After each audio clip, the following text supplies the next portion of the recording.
Security की बात करें, every speech and most of them were telecast live in Pakistan, उन्होंने सिक्योरिटी की इशू को खुद टच अपॉन किया एंड ही अश्योर्ड देम कि चाइनीज़ इंडिविजुअल्स की, चाइनीज़ यहाँ पे जो वर्कर्स हैं या चाइनीज़ जो यहाँ पे कंपनीज हैं, उनकी सिक्योरिटी को मैं पर्सनली इंश्योर करूँगा more than my own security. And जब बिशाम का इंसिडेंट हुआ, एंड वी ऑल नो, देखिए फॉरेन पॉलिसी का ये भी एस्पेक्ट है कि हमारी जो चीन के साथ एक दोस्ती है और जो गवादर में हमारे मामलात हैं या उनके साथ जो स्ट्रेटेजिक लेवल पे हमारी पार्टनरशिप है, उसकी वजह से चाइनीज़ इंडिविजुअल यहाँ पे टारगेट होते हैं, आपको नज़र आता है वो, आपको इट्स नो सीक्रेट। जब ये इंसिडेंट हुआ तो बिशाम वाला, आपका काम क्या होता है एज गवर्नमेंट? आपका काम ये होता है कि उसको फौरी तौर पे एड्रेस करना। There can be no laxity, there is no room for laxity at this level. The prime minister step of going to the Chinese embassy in Islamabad and assuring the ambassador within 1 hour of the incident कि जी ये अब दोबारा नहीं होगा, when we've taken notice, and then of flying to Besham, हम बिशाम गए और हमने बैठ के उन चाइनीज़ इंजीनियर्स से, चाइनीज़ वर्कर्स से बैठ के बात की कि जी we are here, the prime minister has come to you personally to assure you कि ये सिक्योरिटी के लैप्सेस बर्दाश्त नहीं होंगे, security will be given due importance because that is the first and foremost principle कि जब तक एक सिक्योर इन्वायरमेंट नहीं होगा तब तक ना इन्वेस्टमेंट आ सकती है, ना इकोनॉमिक स्टेबिलिटी आ सकती है, और ना आप प्रोग्रेस कर सकते हैं, और आपकी फॉरेन पॉलिसी को ये चीज़ अफेक्ट करती है। तो आई थिंक ये कुछ कॉन्फिडेंस बिल्डिंग मेजर्स से देखें, ये CBMs किए 3-4, इसका बड़ा इम्पैक्ट आया एंड एक सीरियसनेस शो हुई on the part of Pakistan कि जी हम we take our security very seriously. अब गवादर में भी जो अटैक्स हुए 3-4, गवादर पोर्ट अथॉरिटी का अटैक हो, उस पर भी देखिए प्राइम मिनिस्टर ने चीफ ऑफ आर्मी स्टाफ को और तमाम जो सिक्योरिटी एजेंसीज थी उनको इकट्ठा बिठाया। जो होल ऑफ गवर्नमेंट अप्रोच की बात हो रही है, SIFC की उस पर मीटिंग्स हुई, उस पर जॉइंट मीटिंग्स हुई जिसमें बिशाम के इंसिडेंट के हवाले से ये देखा गया कि ये अटैक कहाँ से लॉन्च हुआ, कौन लोग मुलव्विस थे, उनको कैफे किरदार तक कितने टाइम में पहुंचाया जाएगा। सो मैं ये जो आपको पिछले 2 महीने की एक दास्तान सुनाई है, मकसद ये था कि हमारी प्रायोरिटी इस वक्त सिक्योरिटी भी है और वो इकोनॉमिक सिक्योरिटी भी है, and we mean business because we need to take Pakistan back to the level that it was once upon a time, and these measures that we've taken in the past 2 months with regard to our foreign policy have shown our seriousness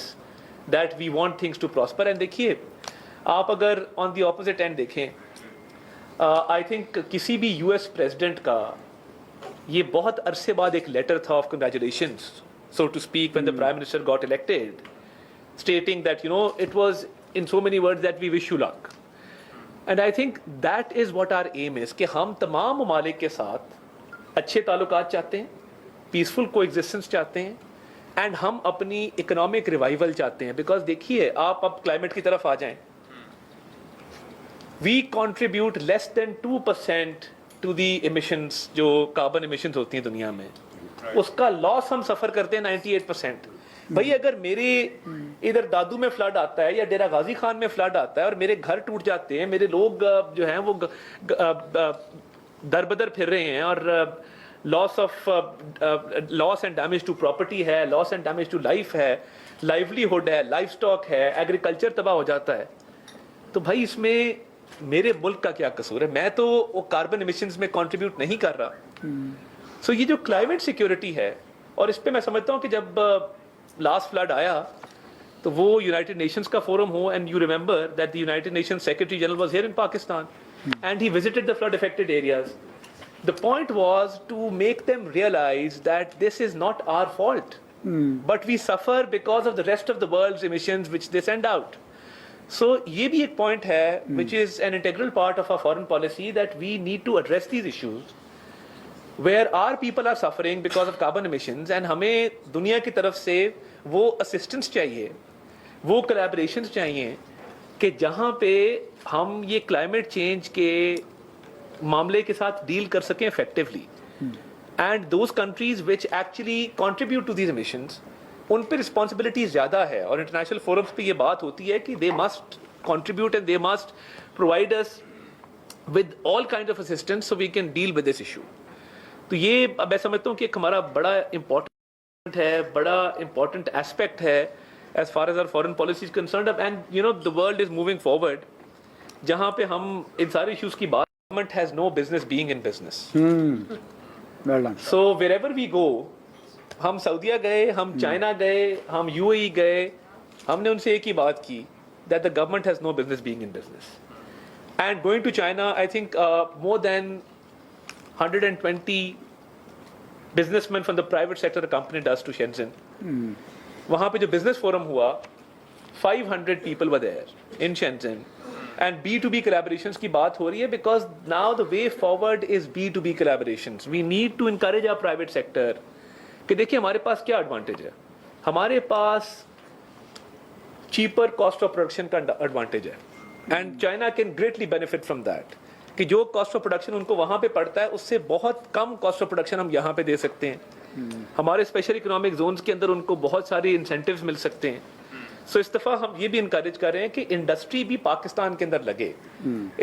جہاں پہ آپ trade volume کو بڑھانا چاہتے ہیں, آپ exports کو بڑھانا چاہتے ہیں, ہمارا کرنٹ اکاؤنٹ ڈیفیسٹ آپ دیکھ لیں کہ it has now come down to record level, کبھی اتنا کم نہیں ہوا. فارن ایکسچینج کے ریزروز آپ کے بڑے ہیں, and I think turning point یہ تھا, اینڈ اس میں بھی فارن پالیسی کا بڑا ایک رول تھا کہ ہم اگر